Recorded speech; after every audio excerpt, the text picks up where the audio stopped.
Alors bonjour tout le monde.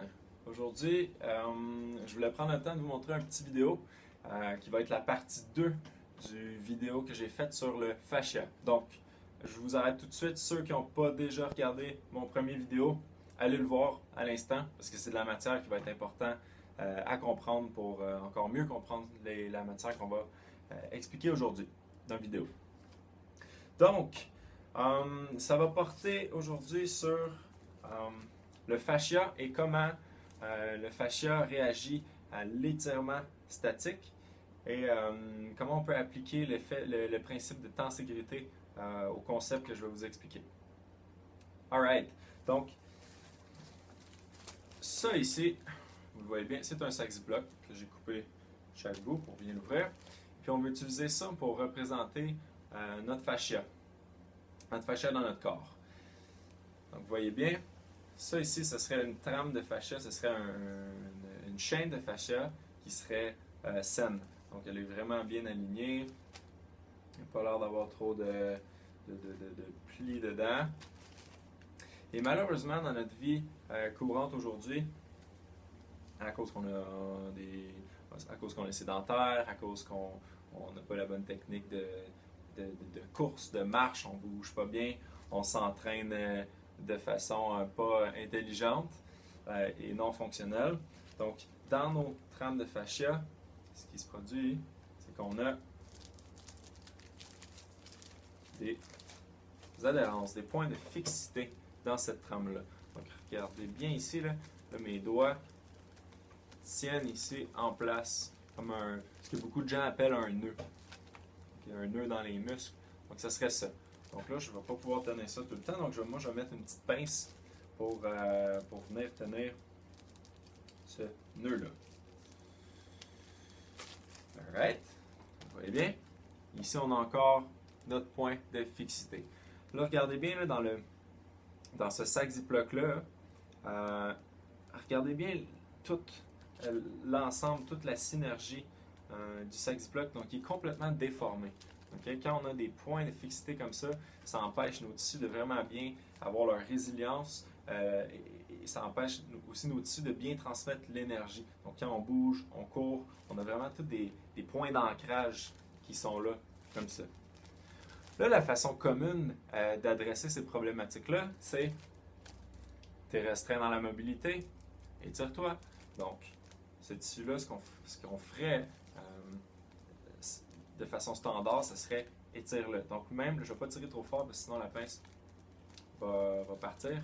Mais regardez bien ce qui se passe réellement dans le corps quand on s'en va créer cet effet d'étirement-là. Donc même si je tire le plus fort que je peux, ça va rester en place. Puis je vais aller étirer tout ce qui est ici. Pareil comme là, je vais aller étirer tout ce qui est ici parce que c'est un point de fixité, donc c'est pris.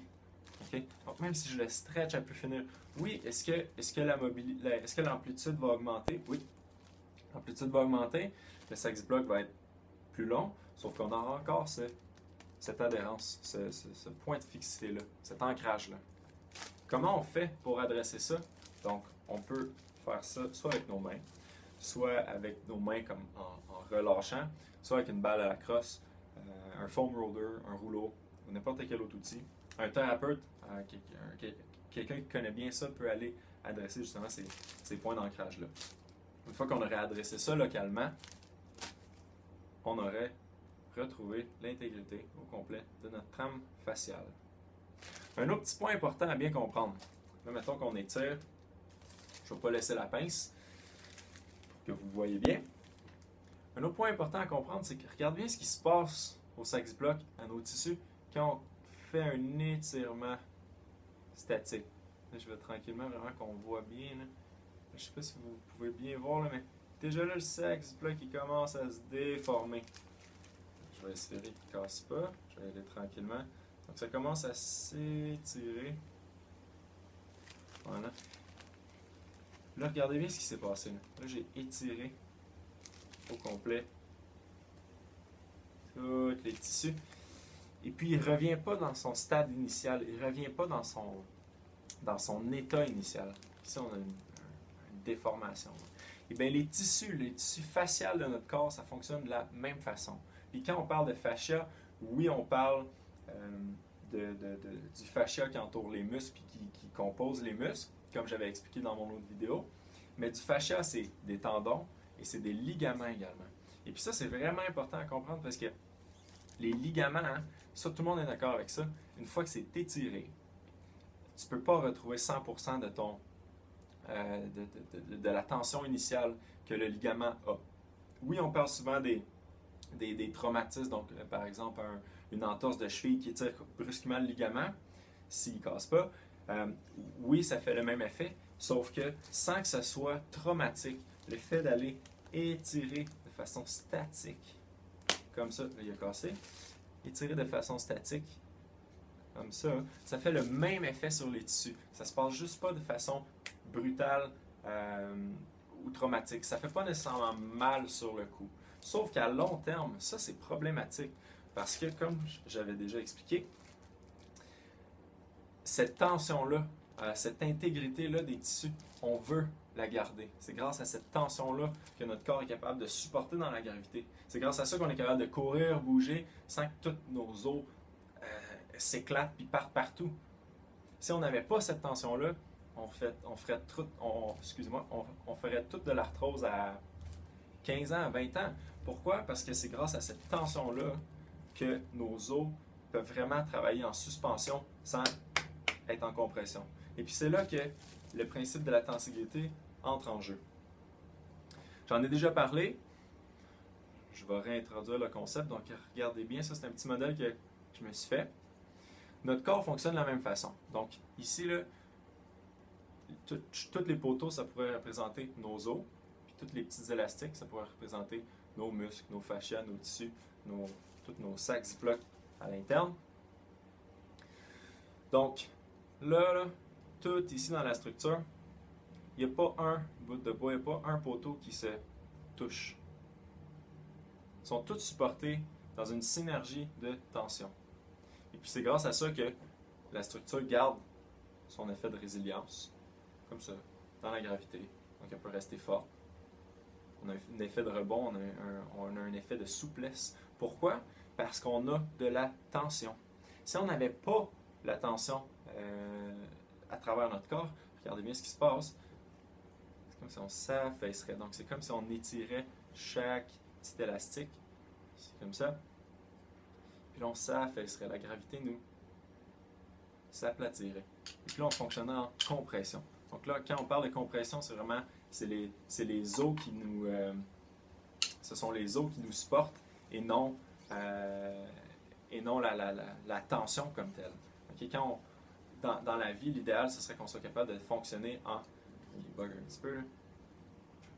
Dans la vie, l'idéal, ce serait qu'on soit capable de fonctionner en suspension, comme ça, sans mettre de stress sur nos articulations.